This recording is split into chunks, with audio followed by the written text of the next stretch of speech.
The fighter showcase was everything we expected and more. Honestly, I don't even know what to say. We're at the point now where every stream we're getting is banger after banger after banger. Banger after banger after banger after banger after banger. We saw the fighters' abilities, dove deeper into the weapon skill tree, and on top of that, we got a hint for next month's stream. So let's break it all down. Okay, so we're going to start with the opening shot. The Ren Kai model looks pretty dope. You can tell my boy is in the gym because he's stacked.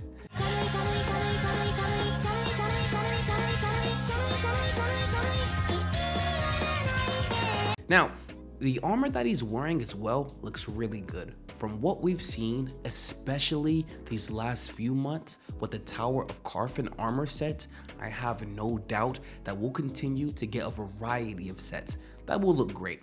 Steven, Trad, Keenan, and Brian started off with combat momentum. If you don't remember or know, combat momentum is the fighter's class resource. As a fighter, hitting targets and weapon combo finishers are two ways to gain combat momentum. The combat momentum bar is the strawberry pinkish bar under your mana. From there, we got to see Blitz. And if you want to talk about strong openers, you got one here. This is a gap closer. Now, you're probably thinking, oh, that's not too bad. But wait, there's more. This move actually scales vertically as well. What do I mean? Steven jumps into the move, meaning he jumps, casts the move, and blitzes to the player that's standing on the cliff. Now, it looks great. Brutal Cleave is an AoE move that's a wide sweeping attack. It's important to note that the more enemies that you hit with this move, the more momentum you'll be able to gain. Now, this ability actually shares a cooldown with Overpower. Overpower is a single target ability that applies Shaken. Shaken is a debuff for enemies taking damage. This will allow them to have a chance to become tripped. Now, I like this a lot because this brings us back to class synergies. We initially saw this about a year and a half ago during the day and night cycle update.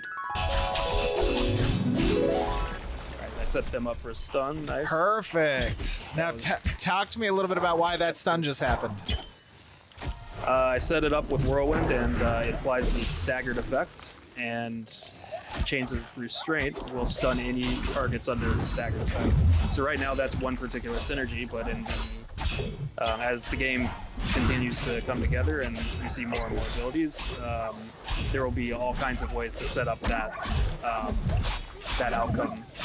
This is where you and your party start to work out synergies between each other for the best outcome. Or you can take this knowledge and work on becoming one of the best players in your class. Maim is another AoE move, but this move does more damage to tripped enemies. The crazy thing about this and some future abilities is that you can spec into the move even further, making it stronger. Steven specs into Slicing Maim, and now when he does that same move, it now launches a projectile after you slam the ground. What kind of Dragon Ball Z move is this? You slam the ground and a beam goes flying? Look, I'm telling you, my bard better be able to shoot beams out the flute. I don't care about immersion. The different specs here are going to allow everyone to play differently, which I enjoy. I'm hoping they continue on this path. Battle Cry is an AoE opener that riles allies and applies Shaken on enemies. It also grants a certain number of combat momentum for each ally that was riled. Whirlwind is another AoE move that picks up in speed the longer it's held. This move hasn't changed too much, but we did see the additional spec that added another hit at the end of Whirlwind. Hey man, Cataclysm changed a bit. Not gonna lie, I like the older version a bit better because I thought the hammer was pretty dope and it reminded me of Green Lantern. This is a huge move that allows you to apply Shaken. Rupture is a single target attack that applies a debuff. If the target moves while the debuff is applied, they'll obtain wounded stacks. So Steven is always telling us to give our feedback and our thoughts on the game.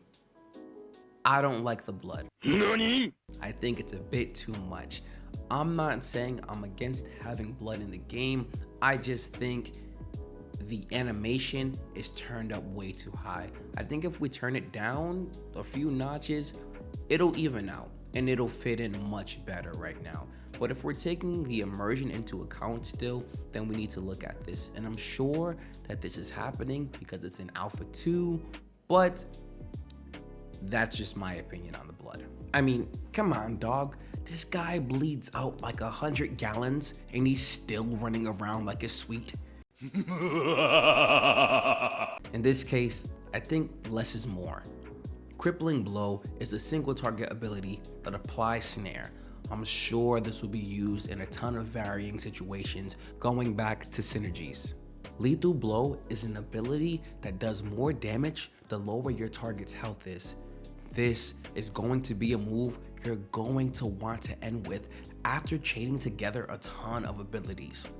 Blood Fusion returns 100% of damage dealt as health and 50% of damage as mana over the next 6 seconds. Brother. First it's the beams, now they're getting health and mana back. This is a Saiyan warrior, I'm telling you.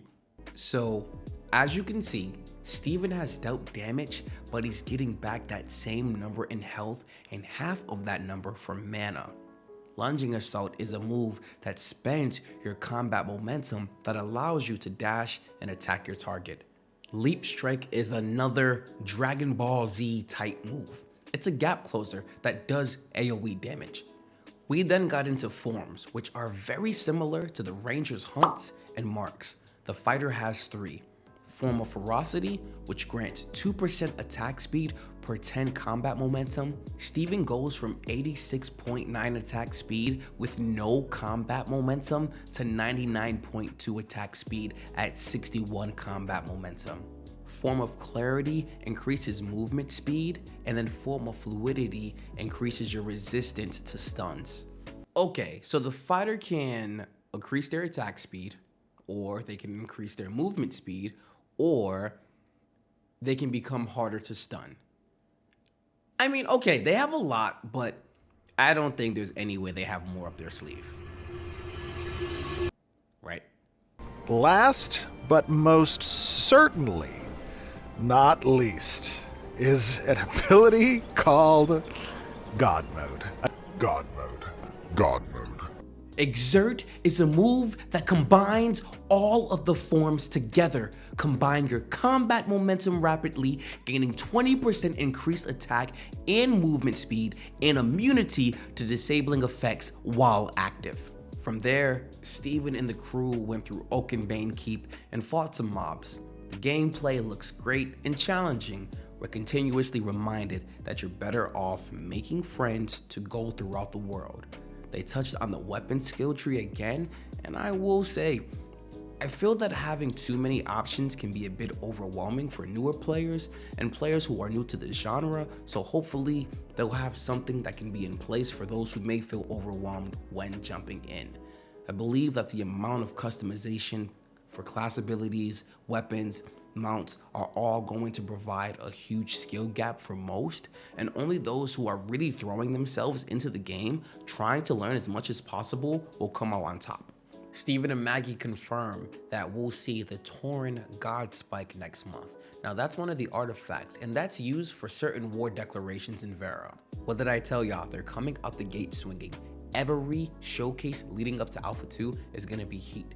This was easily the best class showing, and they're only getting better and better. I'm just not trying to fight a Super Saiyan every single time I log on Ashes of Creation.